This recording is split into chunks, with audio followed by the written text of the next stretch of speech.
ماؤ صاحب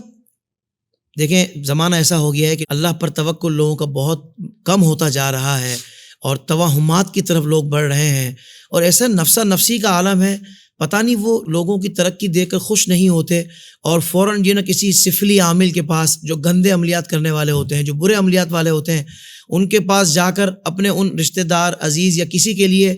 بری سوچ رکھتے ہوئے کالا علم کرواتے ہیں۔ اب یہ کوئی کالا جادو یا کالا علم یا بندش کروائی جائے تو اس کا توڑ کس طرح کیا جائے، یہ ارشاد فرما دیں۔ حافظ صاحب اس کے پہلے تو اسباب ڈھونڈنے چاہیے، کسی کے اوپر بہتان نہ لگائیں۔ عموماً ہوتا کیا ہے کہ اس طرح کے عاملوں کے پاس جب قوم جاتی ہے نا تو وہ خود بخود جادو کر دیتے ہیں، مطلب آپ کو جادو میں ملوث کر دیتے ہیں، آپ کے ذہن میں بھی نہیں ہوتا کہ فلاں خالہ نے یا پھپھی نے فلاں کا نام آ گیا اور آپ کے اوپر جادو مسلط۔ اچھا، وہ غلط بیان ہی کرتے ہیں، غلط بیان ہی کرتے ہیں، ہر کسی پہ جادو نہیں ہوتا، پہلے تو یہ سے چلیں۔ اور جادو کا اگر تشخیص کرنی ہو ظاہر ہے اس کے لیے عامل سے ہی آپ کو رابطہ کرنا پڑے گا۔ پھر میں عرض کروں گا کہ مستند ترین بندہ ہو، عقائد کے حساب سے، ہر حساب سے شریعت کی پابندی کرتا ہو، تو پھر امید رکھنا چاہیے اور سوال کے جواب میں آپ کو مطمئن ہونا چاہیے۔ مگر 100% کوئی بھی استخارے کے ذریعے حافظ صاحب یہ کنفرم نہیں کیا جا سکتا کہ فلاں کے اوپر جادو ہے۔ ظاہر ہے کہ استخارہ ایک ظنی ہوتا ہے، اور اس کے عاملین اپنے تجربے سے اور اس حساب کے ذریعے، جیسے میرا علم العادات کا حساب ہے الحمدللہ عز وجل، اور بہت حد تک میں نے جو ریسرچ کی ہے ان 30-35 سالوں میں، اللہ کا شکر ہے کہ اس میں بہت حد تک کامیابی ملتی ہے، حساب صحیح آتا ہے۔ مگر 100% میں عامل ہوتے ہوئے 100% یہ نہیں کر سکتا کہ 100% حافظ طاہر صاحب کے اوپر جادو کر دیا گیا۔ اس کے بہت سارے چیزیں ڈھونڈتے ہیں کہ اسباب کی طرف جاتے ہیں کہ کیسے کیا ہو سکتا ہے، کس کی وجہ سے کیا معاملہ ہوتا ہے۔ پہلی بات تو یہ۔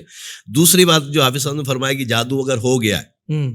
تو اس کا علاج کیا کریں۔ دیکھیں، علاج کے لیے سورہ فلق اور سورہ ناس عام عوام کے لیے، جنرل اس میں اجازت دے رہا ہوں کہ عام عوام اس کو 11 مرتبہ یعنی 6 مرتبہ فلق اور 5 مرتبہ اگر سورہ ناس کو پڑھ لے تو انشاءاللہ پڑھنے کے بعد پانی پہ دم کر رہے ہیں، اور گھر کے تمام افراد جس کو نہیں بھی شک ہے کہ جادو ہوگا وہ بھی اگر پیے تو انشاءاللہ تعالی امید اگر ہوگا جادو تو اللہ کی عطاؤں سے کاٹ ہو جائے گی، اگر نہیں ہوگا تو انشاءاللہ اس کے پڑھنے کے اور اس کے پینے کے، یعنی پانی جو دم کر کے پی رہے ہیں، اس کی برکتیں، اس کے ثمرات آپ کو ضرور انشاءاللہ نظر آئے گی۔ کیا بات ہے، کیا بات ہے، سبحان اللہ۔ آپ نے غور نہیں کیا، شاید بابا صاحب نے ابتداءً کتنی خوبصورت گفتگو فرمائی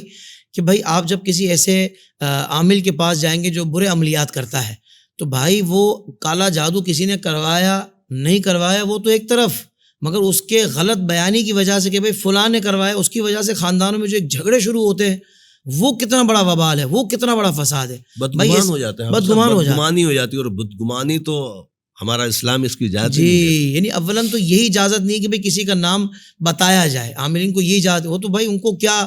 دین کی پرواہ، وہ کہاں دین کا خیال کرنے والے جو گندے عملیات کر رہے ہوتے ہیں، نعوذ باللہ۔ تو ایسے لوگوں کے پاس یہ تو نیت کر لیں بھائی کسی صورت نہیں جانا، اچھی نیت لے کر بھی برے لوگوں کے پاس جائیں گے تو نتائج اچھے تو نہیں آنے۔ تو اس لیے میں بابا صاحب کی